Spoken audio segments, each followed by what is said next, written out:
Chapter 1. A City of Gods, a Boy Without One. The city gates of Orario loomed ahead, tall stone walls etched with age, sunlight catching on the divine banners that fluttered above them. It was loud, alive, and completely foreign. I adjusted the worn leather bag over my shoulder and stepped forward. So this is the world I got thrown into. There was no booming voice. No system window. No guidebook on how to survive in a city run by literal gods. Just a second chance, dropped into my hands without explanation. Only a vague sense of which world I was in. Danmachi. It was weird. I didn't die or anything. One moment I was buying groceries, and then, like what happened to Subaru Natsuki, I was here, in this world. The feeling was foreign, almost painful, during the transfer from my world to this one. Midway, I felt many needles piercing my body, almost as if they were enhancing me. And then I appeared near this place with clothes in a leather bag. My modern clothes had been stripped away, and I was wearing a leather suit. I stood near the gate as the guards looked over everyone. Those who looked suspicious, carried bulk cargo, or wore hoods were stopped and questioned, but those who didn't appear suspicious were allowed to pass through. One of the guards gave me a once-over as I passed through the gate. No questions. Just another face in the crowd. I stood still for a moment, watching people pass by. Merchants yelling, adventurers laughing, a child chasing their mother, wooden sword in hand. I walked through the city, looking around, amazed at where I was. Many stalls and shops lined the streets. It was a very lively place. That was to be expected, since Orario was a trading center for merchants and businessmen. What caught Cael's eye was the massive tower in the middle of the city, its top almost touching the sun. Drawn to it, he walked toward it, like a moth to a flame. After a few minutes of walking, he entered the tower and saw the guild receptionist. He walked toward her. The guild's receptionist smiled too brightly when our eyes met. I walked toward her. First time in Orario. You've got a calm look, newbie, careful, that gets you noticed. I nodded, not answering. Her voice blurred behind the faint pounding in my head. It wasn't pain, not really. Just a hum, a quiet tension, coiled and patient, like a string pulled taut. I was treated like a newcomer looking to join a familia. Understandable, what else was I here for? I wanted a chance to become stronger. It was every person's dream to wield magic and swords, and here I was. It would have been foolish to miss this opportunity. If I ended up in danger from monsters in the dungeon, I'd simply run and escape. If I died, then no problem, everyone has to die one day. Death is unexpected. It could come when you're still in your mother's womb or when you're deep in the dungeon. But to die in battle, that thought made my heart race. Even in my previous world, I did everything I could at my age of 14. I was a wrestler, a boxer, I fought in tournaments and won them. I knew what I was doing. Even if I found myself in a dangerous situation, I could stay calm. I wouldn't cry like a child. I'm not a pushover. She handed me a basic map and a list of unaffiliated familia. Most gods won't pick up solo wanderers unless you've got a trick. Got anything special? She asked with a playful wink. I looked at my hands. Number. It wasn't a lie, not yet. Once I received a Falna, I'd get abilities. If not, I'd still grow stronger through the excelia earned in the dungeon, even if it was slow. I wandered for hours until I found the run-down church at the edge of the district. Small, forgotten, quiet, Hestia, my favorite goddess from the anime. She felt like a mother when she was serious, and well, I was also a man, her assets were noteworthy. If she already had Bel, I'd try Hephaestus. If not, maybe Loki. And if that didn't work, then perhaps Freya. I didn't mind her either.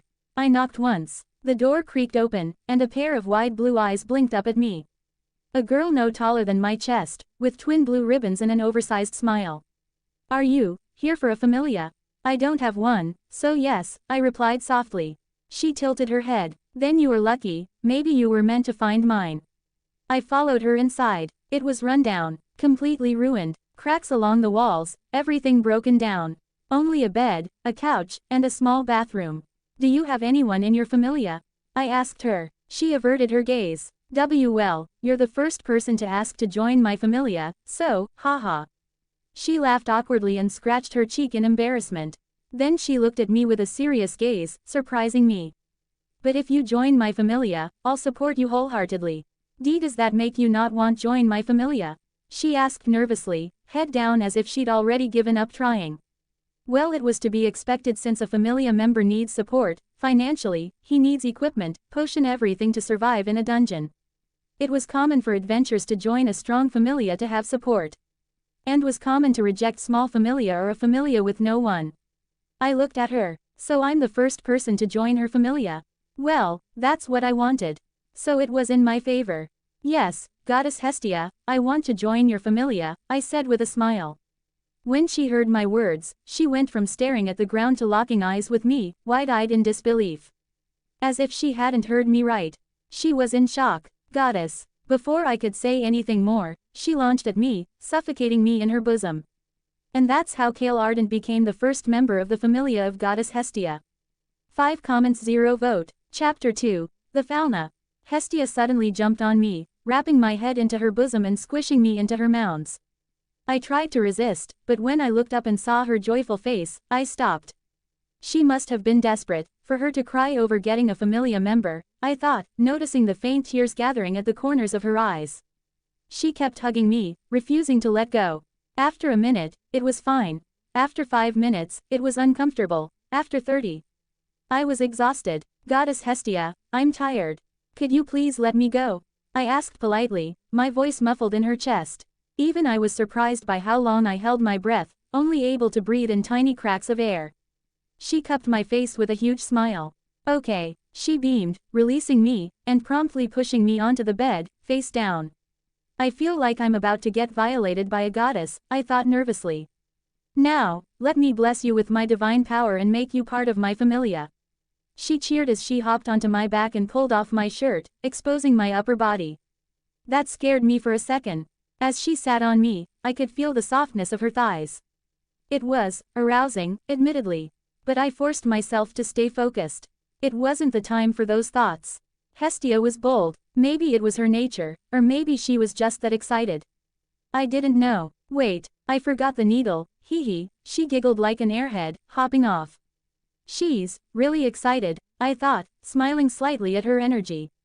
I got it, she chirped, picking up a small needle from the side table and hopping back onto my back. Please be gentle, or you'll break my spine, I muttered internally, giving her a wary glance. Let's do this, she said, pricking her finger with the needle and drawing blood. When the drop of ichor fell onto my back, she declared. By my name, Hestia, I bless you with my Falna. From this moment on, you are part of my familia. A soft light began to glow. She watched in awe as letters and symbols started to form. The light grew brighter and brighter, until, for a split second, a dark flicker pulsed through it, faint, but real. It appeared, then vanished, only to flicker again moments later. Hestia pressed her finger against my back as the divine blood shimmered. The Falna grew brighter, ancient symbols blooming across my skin in glowing script, pulsing with raw energy. And then, her voice caught. The playful grin on her face faded slowly. The markings continued to write themselves. First came the stats, all standard. All at 0. Then the script began to twist. Deep, curling characters etched themselves into my skin like veins of starlight, laced with something darker. Like ash burned into fate. Crimson Rebirth, a twisted blessing. The body grows through agony. No stat update required. No delay. Growth comes instantly, with pain that breaks even silence. Blade bond steel rewards suffering. Injury sharpens the edge. Comfort dulls the hand. Grace of the hollow star, beauty that binds. Serenity that scars. The soul calls, and others listen, too closely. Martyr's halo, healing through pain. Salvation at a price. A halo not of holiness, but of hurt. Veilpiercer, divinity undone by touch. Hestia's breath trembled in her throat. These aren't normal. She leaned closer, her fingers hovering just over the lines of glowing script as they pulsed with divine recognition. She read each one again, slower, more carefully, her lips tightening with every word. Who gave you these? She whispered under her breath. But no one had. No other god had touched him. These weren't granted. They were born into him. I turned my head slightly, my voice soft. Is something wrong? Hestia swallowed, then forced a smile, a soft, brave one, though her wide eyes betrayed her shock. No, nothing's wrong, just, she let out a nervous laugh. Let's just say, you're very special. More like impossible, she thought. To have 5 abilities at level 1, it's unheard of. Maybe Hephaestus would know something. She placed her hand gently on my shoulder and whispered a small blessing. As the Falna's light faded, she made a silent vow in her heart. Whatever cursed path the world carved into this child, whatever pain he must endure, I will be there for him, every step of the way. Then, a darker thought passed through her mind. It's as if the world wants to break him. To chain him. To make him feel nothing, and keep using him, for amusement. 4 comments 0 vote. Chapter 3. Her first child. Hestia had a troubled look on her face. Her first child, that's what was troubling her. She had read his Falna, and to say it was surprising would be an understatement. Name, Cael Ardent. Race, human. Level, 1. Age, 14. Familia, Hestia Familia. Stats, strength, I0. Endurance, I0. Dexterity, I0. Agility, I0. Magic, I0. Development abilities, Crimson Rebirth. Type, passive cursed growth. Description, a twisted blessing. The user's body forcefully evolves with each gain in excellia, suffering unimaginable pain in exchange for abnormal growth. Body forcibly evolves upon receiving excellia. Bypasses status update delay. Triggers internal restructuring and severe pain. Note, his strength blooms in agony, like a rose that only grows from bleeding hands. Blade Bond. Type, passive cursed growth. Description, triggers after prolonged combat with a single weapon. When the user is injured while he is using the sword, the swings become faster, more precise. If the user switches to a new sword mid-battle, it feels unfamiliar, no boost. While uninjured, the user's grip might feel dull or hollow, making the user uncomfortable. Note, steel remembers the blood that wields it, and only answers those willing to bleed again. Grace of the Hollow Star. Type, passive cursed. Description, the user emits a soft, unexplainable presence that draws others in with warmth, serenity, and beauty that rivals the divine. Those who spend time near the user begin to crave his attention, his gaze, and his touch, not through magic but through emotional resonance. Over time, admiration warps into silent obsession, and even the strongest hearts falter. Note, he brings people peace, and then leaves them aching for more. Magic. None. Skills. Martyr's Halo. Type, active cursed. Description, a tragic divine skill. The user may heal the wounded through contact, but the restored vitality comes at the cost of intense, burning agony. The more severe the wound healed, the greater the pain inflicted upon the user. While no blood is drawn, the pain is described as worse than death. Cannot be used on the self. Visible trait, a faint, glowing halo appears during use, a symbol of their suffering. Note, even salvation has a butcher's price. Velpiercer. Type, passive. Description, the user's touch completely negates divinity. Any god or goddess who comes into physical contact with him instantly loses their divinity and becomes vulnerable. What shocked Hestia the most was Velpiercer. To make gods mortal by touch. That was unheard of. Even if the gods had sealed their arcanum, they were still gods. They still carried divine traits, like Freya's charm. But this was something else entirely. If the other gods discovered this ability, she couldn't even imagine the chaos it would unleash. And Crimson Rebirth, it terrified her.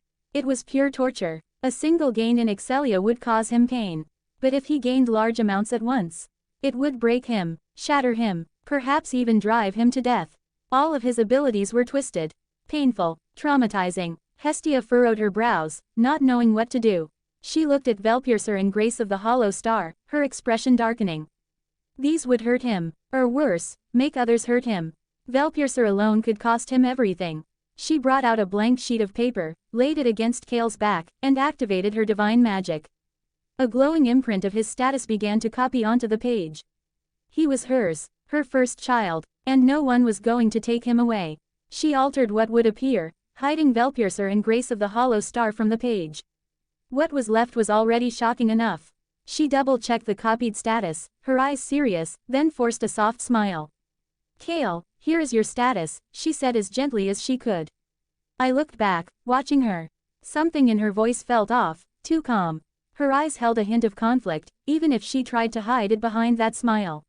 She said, here is your status, but she still held the paper tight in her hands, hesitant to give it to me.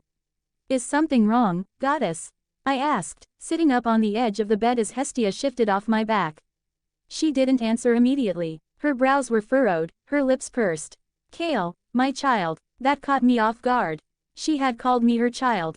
It stirred something in me, something unfamiliar. Something warm. Yes, I replied, trying to keep my tone level. I want you to quit being an adventurer, she said suddenly. I froze. What? I thought. Quit being an adventurer. I had only just started. May I ask why, Goddess Hestia? I said calmly, doing my best to understand the sudden shift in her tone and mood. She looked at me, her eyes clouded with worry. It's your abilities, she whispered. They're painful. You'll become powerful, yes, but at the cost of your own body, your mind. You'll grow, but you'll suffer, more than anyone should. It's not worth it. Her voice trembled at the end. I stared at her, confused but strangely touched. She truly cared, but I will see whether to quit or not. May I see it? I asked softly, glancing toward the paper in her hand. The status you read. She didn't speak right away. But after a moment of silence, she handed it to me. Even if it wasn't the full truth. When I was about to touch the paper, my finger brushed again her slightly.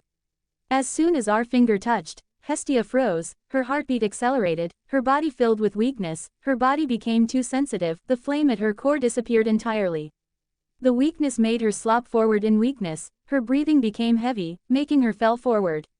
As soon as I saw that she was gonna fall, I grabbed her, otherwise she would have hit the floor. I laid her onto the bed, and grabbed her hand. Goddess, are you okay? I worriedly asked her. She said nothing, she only breathed heavily while her face was flushed. She opened her mouth to speak. I'm 2 comments 0 vote. Chapter 4, Blood. She opened her mouth to speak. But the words faded before they ever formed. Something shifted within her. Something subtle, something foreign. Her vision blurred, not with tears, but with an odd, internal disorientation. It was as if she had suddenly been transported somewhere else entirely, far from where she stood. A strange warmth spread through her body.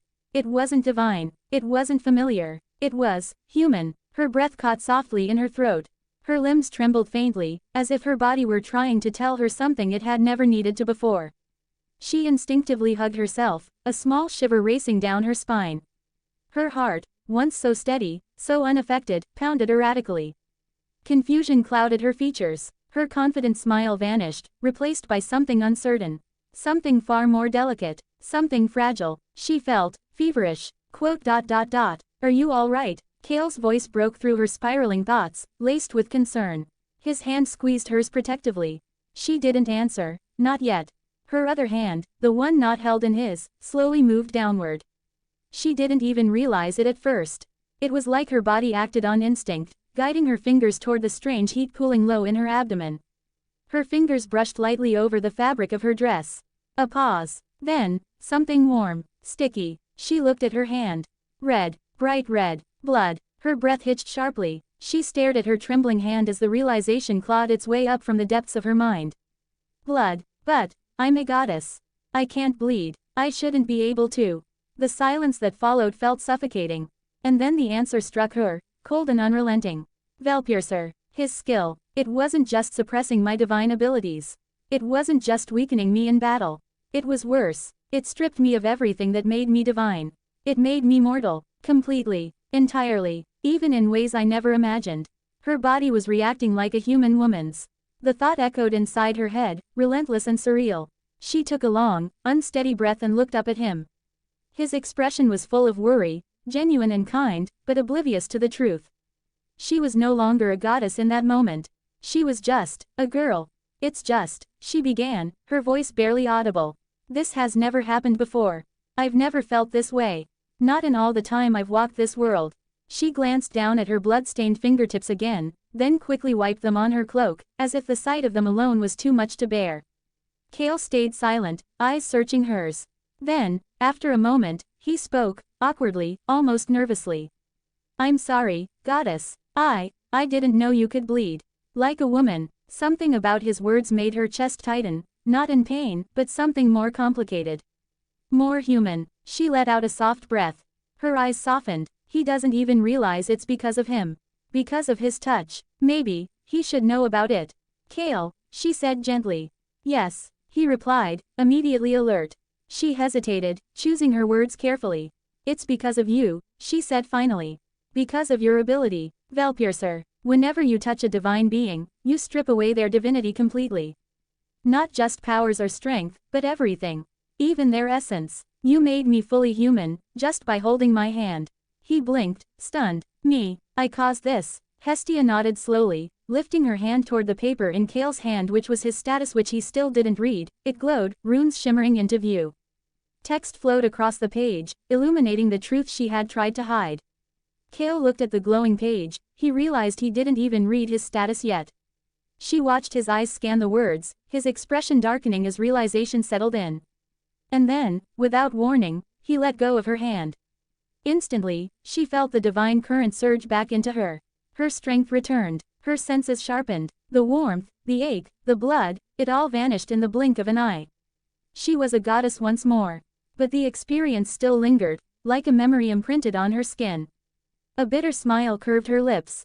So, this is what it feels like, she murmured.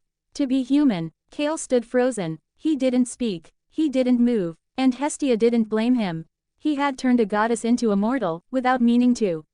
Without knowing. Just through touch. She looked down at her hands again, hands that had just been so vulnerable, so breakable.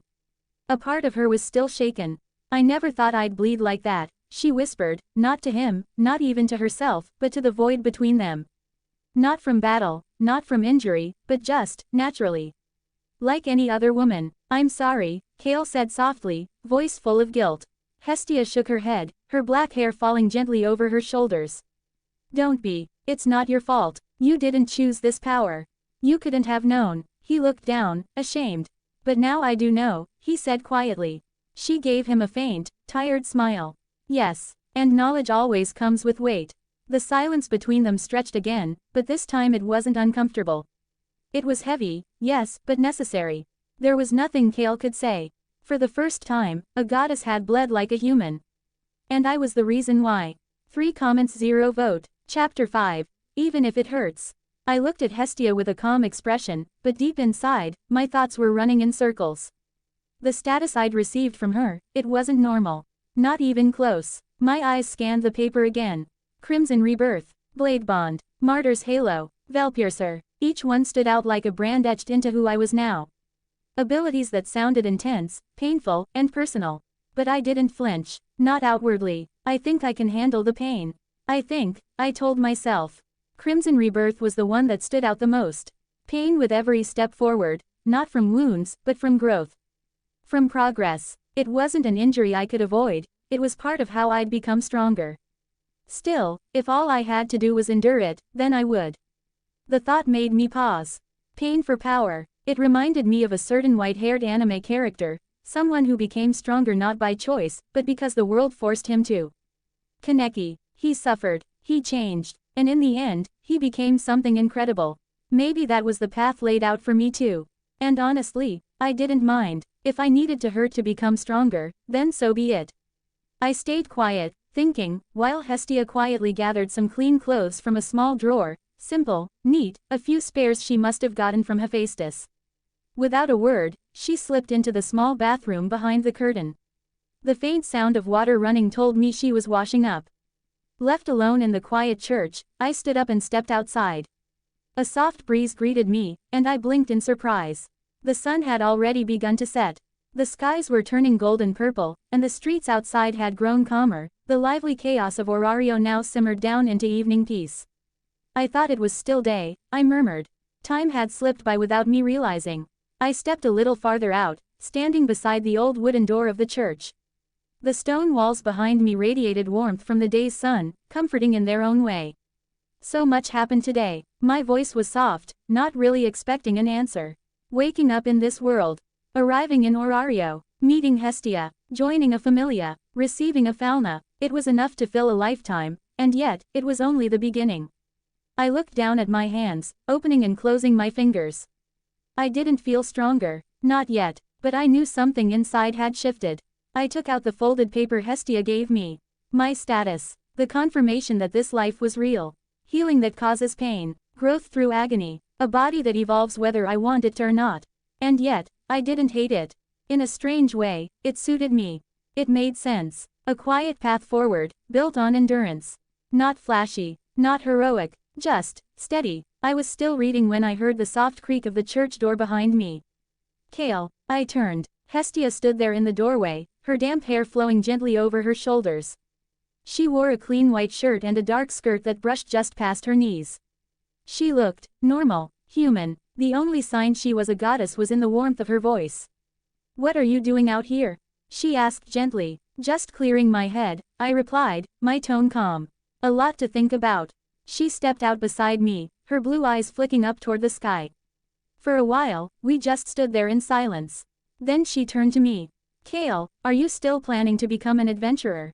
I didn't hesitate. "Yes, I am," she sighed, not in frustration, more like acceptance.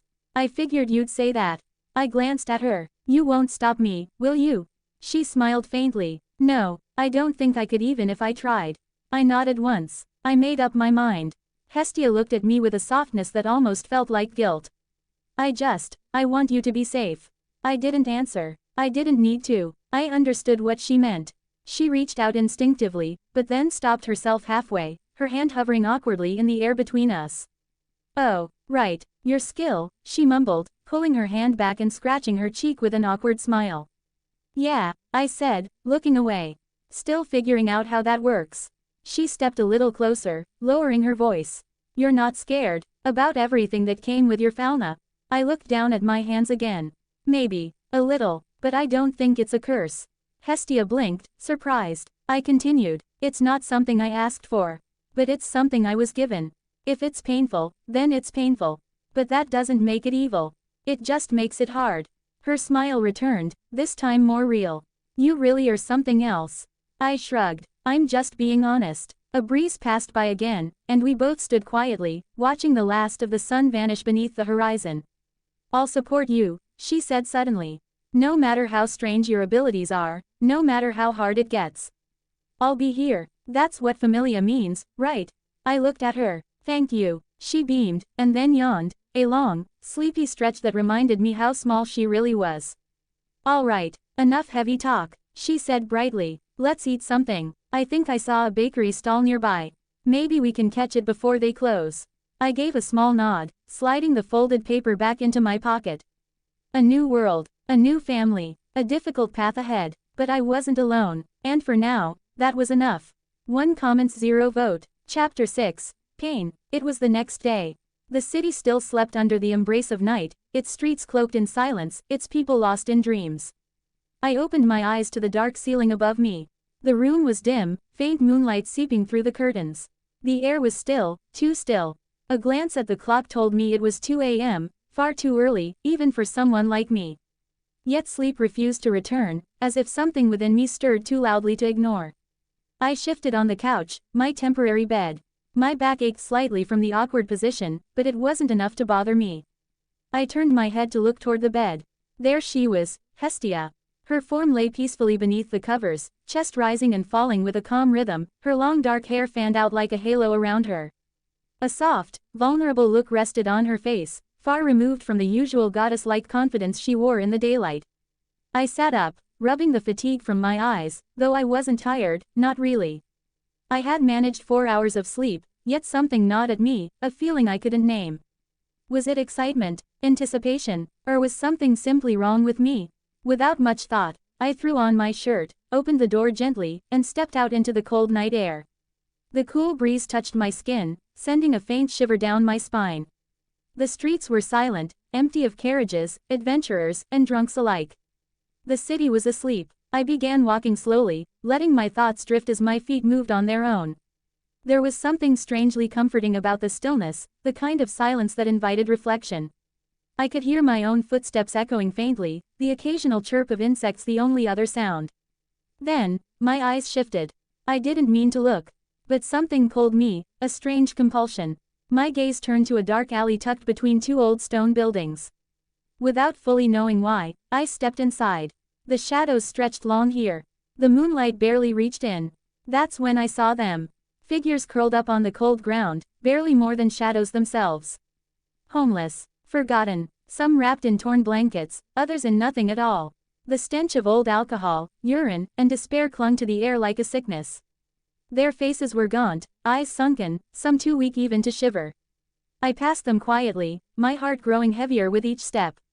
And then, I stopped. There he was, a child, no older than 10, sitting against the damp stone wall, knees pulled to his chest. His long black hair was tangled and dirty, falling down to his waist.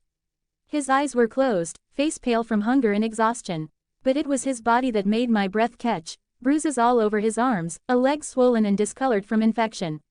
I knelt in front of him slowly, carefully, afraid I'd wake him. His breathing was shallow. He hadn't eaten in days. I hesitated, my hand hovering just above his head. I can't leave him like this, I whispered to myself. And then, without uttering a single chant, I activated it, my skill. A soft, radiant light enveloped my body. A white halo formed above my head, casting a divine glow in the dark alley. The moment it appeared, the child's wounds began to mend. Bruises faded, his skin regained color, the infection vanished like it had never been. His breathing steadied, his body whole again. But something changed. The white halo above me slowly darkened, tainted. It turned black, and then, it vanished. The magic faded as if it had never existed. The alley returned to darkness. Only I knew what had just happened. Suddenly, a jolt of pain shot through my chest. I gasped, staggering to my feet. My body trembled. I pressed my hand against my heart as a searing agony spread from my core. It was as if unseen claws gripped my heart and squeezed. Not just that, it felt like blades were carving into it while it pulsed. My knees buckled. I leaned against the alley wall, teeth clenched to stop myself from screaming. Don't scream. Just walk. Move. Get out. Every step was like walking through fire. I dragged myself toward the exit, the night air suddenly feeling too heavy to breathe. Third-person POV. Back at the room, Hestia lay still in peaceful slumber. The soft quiet of the early morning was suddenly shattered by a thud, the unmistakable sound of a body hitting the wooden floor. Her eyes snapped open. She sat up instantly. Cael. No response. She rushed from the bed, her heartbeat thundering in her ears, and there, at the base of the staircase, she saw him. Cael. She screamed, eyes wide in horror. Her first child lay on the floor, writhing in agony, clutching his chest. His body trembled violently, gasps escaping his lips. He didn't cry out, but the torment in his expression was unbearable to witness.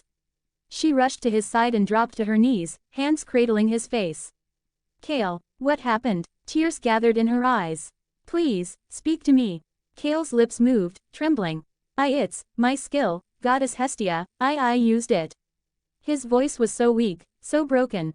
Every syllable seemed to cost him unimaginable pain. She pulled him tightly into her arms, his head resting against her chest. There were no wounds, no blood, no bruises. But the pain, it was real.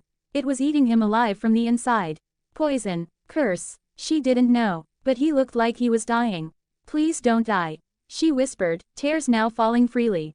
And then, as suddenly as it began, the pain vanished. Cael's body went limp in her arms, his breathing slowly returning to normal. She held him for a long time after that, even as he fell into a faint sleep. 2 comments 0 vote. Chapter 7. Cat Girl and an Elf. After a few hours of rest, Cael's eyes slowly fluttered open. His body felt strangely fine, as if nothing had happened, but the memory of the pain, sharp and agonizing, still lingered faintly in his mind. His body might have recovered, but the phantom of what he endured hadn't quite let go. Yet something warm pulled him from those thoughts. Turning his head slightly, he saw Hestia curled up beside him, clinging to his arm. Her breath was soft and steady, but at the corners of her eyes, he noticed dried tear stains. I must have worried her, Cael thought, his heart sinking with guilt. A bitter smile touched his lips. He looked down at himself. His shirt was gone, neatly folded on the side table. He wasn't surprised. She must have taken it off when I collapsed, he thought. Gently slipping out of her grip, careful not to wake her, he picked up his shirt and pulled it on. Then he looked at her again. Her brow was slightly furrowed, a small frown creasing her sleeping face. She's having a nightmare. Without a word, Cael took a nearby blanket and gently draped it over her shoulders. But as he did, her eyes slowly opened. Cael, her voice was soft, still groggy.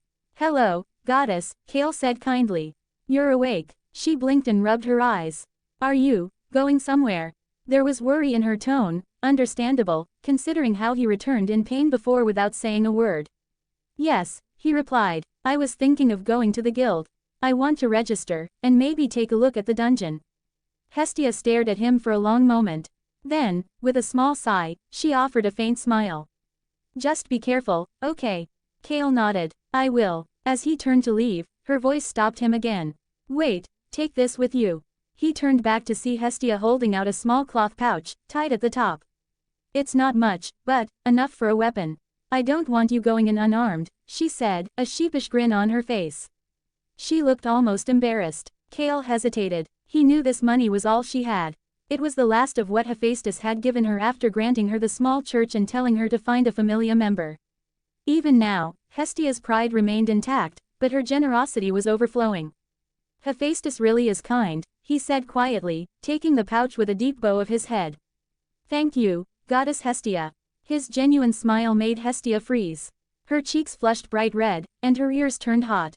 Ba-dum. Her heart pounded hard against her chest. Her eyes darted away as she tried to keep her composure. Don't mention it, she stammered. Just be careful, all right. Cael chuckled softly at her reaction, nodded once, and made his way to the door.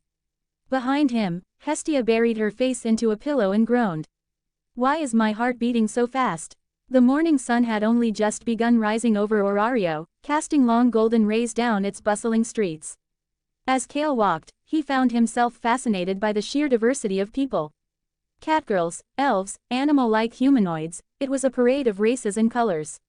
He caught himself staring at a girl with fluffy fox ears for a moment longer than he should have, and quickly looked away.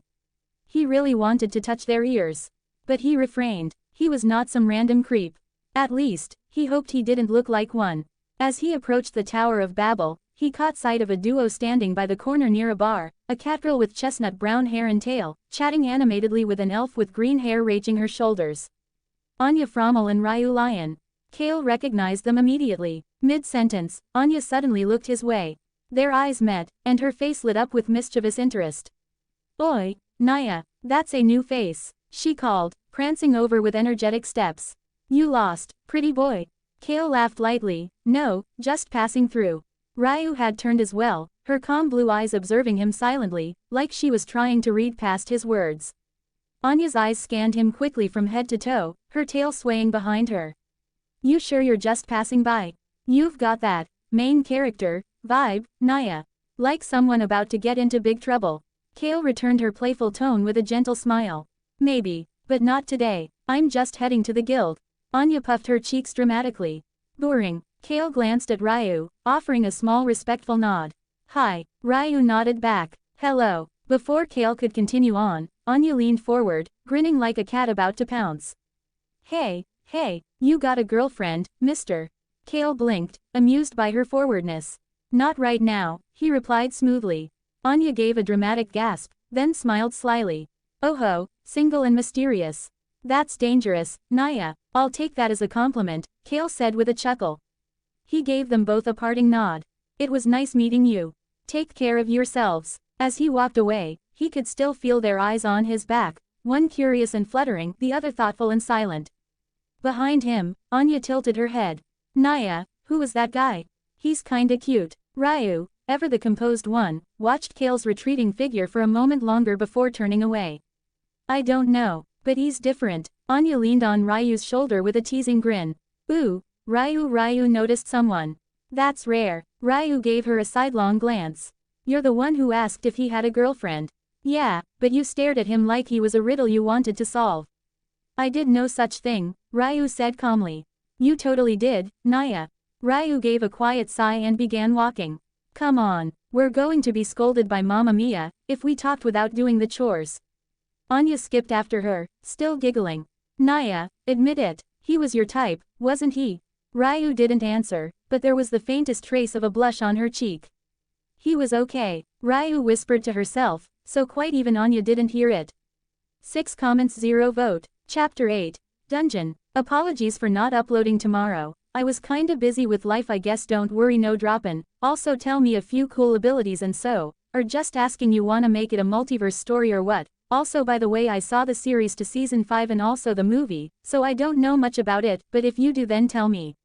Also if you didn't know, this is a harem, but Mick is not chasing the girls, will chase after him, and it would be realistic, it wouldn't be like you want a harem.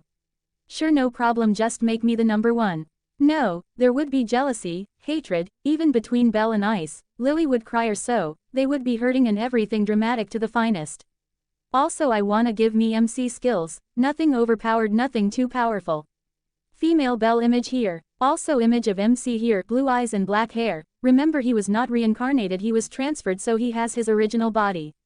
Also bonus chapter would be uploaded if this reaches 10 to 15 reviews, the chapter is already written. Dash dash dash dash dash dash dash dash dash dash dash dash dash dash dash dash dash. Cael reached the guild, tucked inside the towering structure of Babel that dominated the center of Orario. The guild shared space with the entrance to the dungeon, and like always, it was busy. He glanced around, watching adventurers come and go, some limping with injuries, others celebrating small victories. Rookies rushed around nervously, while experienced parties moved with practiced coordination. The air was full of movement, tension, and ambition. Cael didn't draw much attention. He was just one more beginner in a city full of people chasing glory. A few glanced at him briefly, likely noting his lack of gear, but quickly looked away. Good, he preferred it that way. With a calm stride, he made his way to the main counter. A familiar pink-haired receptionist spotted him and waved him over with a bright smile. "Hey, we meet again, newbie," she said with a playful tone. "Got yourself a familia yet?" Cael smiled lightly. "Yeah, Hestia Familia. I wanted to register as an adventurer." The receptionist, Misha Flott, according to her badge, blinked for a second. Was he always this handsome? She caught herself, smiled even more brightly, and pulled out a stack of forms. "Well then, let's get you signed up," she said, sliding over the paperwork. "Name, age, basic info, you know the drill." Cael filled out the form quickly. Misha handed him a small booklet afterward, a beginner's guide to surviving in the dungeon. "Read it," she said seriously. "And don't go thinking you're invincible just because you've got a cool smile." Cael chuckled softly. No promises. But then Misha's eyes drifted down to his gear, or rather, the complete absence of it. "Wait, you're not carrying a weapon?" she asked, blinking. "No armor either." Cael gave a sheepish look, scratching his cheek. "I kind of forgot." "Forgot?" She stared at him, dumbfounded. "What the hell, are you planning to die on your first day?" He gave an awkward smile. "If you have anything cheap, I'd really appreciate it. Sword, armor, whatever works." Misha sighed, shaking her head, but there was amusement in her eyes. "You're lucky you're cute." She disappeared into the back and returned with a basic leather armor set and a plain iron sword. "Here, these should keep you alive for the first floor, at least." Cael tried them on. The armor fit well enough, and the sword, while nothing fancy, felt balanced in his grip. "It's good," he said sincerely, pulling out the small pouch Hestia had given him. "I don't know how much this is worth here, but I hope it's enough." Misha looked into the pouch, then gave him a sly smile. "Tell you what," she said, gently pushing the pouch back toward him. "It's on the house, just take me on a date later and we'll call it even." She held onto his hand a little longer than necessary, a faint blush rising to her cheeks. "She's flirting with me," Cael thought, blinking once. Still, he wasn't about to argue with free gear. "Sure," he said casually. He pocketed the pouch and turned toward the dungeon stairs. The dungeon entrance sat beneath the guild in the center of Babel's lower floor. A circular platform surrounded a wide, 10-meter hole that spiraled downward into darkness. Dozens of adventurers moved along the perimeter, entering and exiting via the wide, spiraling staircase that descended into the depths. Cael didn't hesitate. He walked down the wide stone steps calmly, step by step, as the light above began to fade behind him. The temperature dropped slightly, and the pressure in the air changed. It felt heavier, thicker, living. By the time he reached the base, he was standing on the first floor of the dungeon. The atmosphere was quiet. Pale blue crystals pulsed gently from the walls, casting eerie light across the smooth stone. Despite the silence, he could feel movement ahead, faint footsteps, the scuffle of claws. Then he saw them, 3 goblins, patrolling loosely across the corridor. Ugly, green-skinned creatures with yellow eyes and jagged teeth. 2 held makeshift clubs, while the third dragged a broken sword. They hadn't noticed him yet. Cael exhaled slowly. No fear, no hesitation. He moved. In a blur, he sprinted forward, sword raised. His boots barely made a sound as he closed the distance. Before the goblins could react, Cael's blade came crashing down. The first goblin never saw it coming. The sword sliced through its neck cleanly, its body dissolved into black mist before it even hit the floor. The second goblin turned just as Cael stepped into range. Cael dropped low, feinting with the sword, then drove his shoulder into the creature's gut with full force, just like a boxer throwing a body blow. The goblin reeled back, choking, and Cael didn't give it a chance to recover. He grabbed its arm, twisted it, and slammed the goblin headfirst into the ground with a clean suplex. The stone cracked slightly from the impact. Without wasting a second, Cael brought his foot down on its skull with a brutal stomp. It vanished into mist like the first. The last goblin, now fully alert, screamed and rushed him with a jagged club raised. It swung low, aiming for Cael's knees, smart for a creature that knew its strength was in crippling blows. Cael reacted instantly. He sidestepped the swing, caught the goblin's wrist mid-motion, and used its own momentum to yank it forward. At the same time, he twisted his body and slammed his elbow into its face, breaking its nose with a wet crunch. The goblin shrieked, stunned. Cael didn't stop. He grabbed the back of its head and forced it down, raising his sword in his other hand. He plunged the blade straight into the top of the goblin's skull, pinning it to the floor. Silence returned. All three goblins vanished into black mist, leaving behind nothing but the faint echo of battle and a few glowing magic stones on the ground. Cael stood still for a moment, breathing calmly. His heart was pounding, not from fear, but from the rush. His grip on the sword tightened slightly. This world, it's real now. He crouched down, picked up the magic stones, and glanced deeper into the corridor. More monsters were waiting, and so was his future. Dash dash dash dash dash dash dash dash dash dash dash dash dash dash dash. You want to support me? You can join my Patreon for free. Patreon.com/alpha0000ace. 15 comments 0 vote. Chapter 9. Dungeon 2. Author. Surprise. Dash dash dash dash dash dash dash dash dash dash dash dash dash dash dash dash dash dash dash. Cael turned the glowing magic stones over in his hand for a moment. They pulsed faintly, still warm and alive from the goblins they came from. He reached to tuck them into the pouch at his side, but froze. A sharp, searing pain surged through his chest. Crimson Rebirth activated. His knees buckled. The pouch slipped from his hand as he collapsed to the ground, gasping. It felt like fire was racing through his veins, no, like something inside him was tearing apart and reknitting itself all at once. His muscles twitched uncontrollably, his bones creaked and shifted under his skin. His vision blurred. Every heartbeat was a hammer. GGHH. He bit down on his leather armor to muffle the scream. His fingers dug into the stone floor, his back arched as his body convulsed in pure, unrelenting agony. And then, stillness. He lay there, drenched in sweat, chest heaving, his skin clammy and hot. The pain faded, but something lingered behind it. A strange, weighty stillness in his limbs. Power. His arms felt stronger, his stance more grounded, as if his body had reforged itself under pressure. And it had. Crimson Rebirth. His strength blooms in agony, like a rose that only grows from bleeding hands. Cael stayed there a moment longer, letting his breathing slow.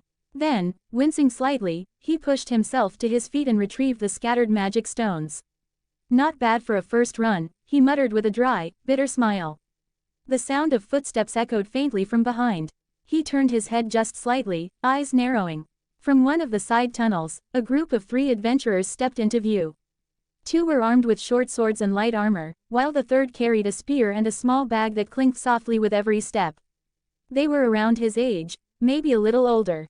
Judging by their formation and gear, they weren't rookies, but not veterans either. Mid-level beginners, probably. The one in front, a guy with spiky brown hair and a confident smirk, gave Cael a casual nod as they approached. "Yo, you alone?" he asked, eyes flicking to the blood on Cael's boots and the fading black mist in the air. "Saw the haze. Just wiped a pack." Cael nodded once. 3 goblins. Huh, soloing right from the start. The guy tilted his head, half impressed. Either gutsy or dumb, but hey, not bad. The girl behind him looked Cael up and down. "You new. Haven't seen you around. Just registered," Cael replied. "Welcome to the dungeon," the brown-haired guy said with a grin. "Name's Jero. That's Nina and Bruck." The girl gave a small wave. The tall spear guy just nodded silently. "You might wanna be careful," Jero continued. "There've been some bigger groups of monsters lately, too many for one person to handle." "I'll keep that in mind," Cael said simply. Jero looked like he was about to say more, but something about Cael's calm tone and the way he carried himself made him pause. He gave a half shrug. "Well, we're heading to the 2nd floor. You?" Cael glanced down the corridor. "I'm going too." Jero raised an eyebrow. "Ambitious. All right, try not to die, rookie." With that, their party moved ahead, taking a different branch of the path.